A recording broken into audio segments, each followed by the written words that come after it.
Here's how to view game FPS using the Nvidia app statistics overlay. Let's get into the method.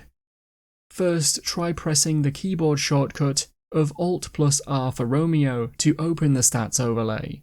This should show by default in the top left and will be just the current FPS. This will only appear when in games if it's set to the default option. If you wanted, you can get it to show more information. To do this, press Alt+Z for Zulu this time to open the main Nvidia app overlay.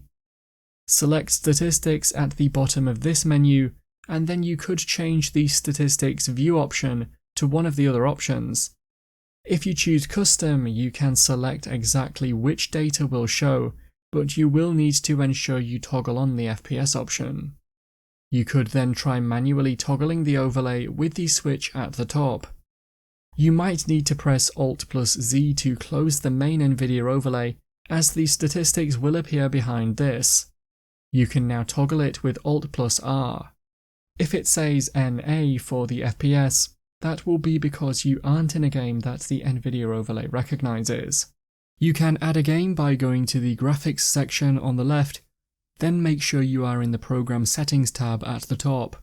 On here, click on the three dots icon above the list of games and select Add a Program. Navigate to the exe or application file of the game you want to add and double-click on it, and it should then add it to the list. That's how to view game FPS using the Nvidia statistics overlay. If you found the video helpful, remember to leave a like and feel free to subscribe for more. Check out the videos coming up right now. You might find these helpful too.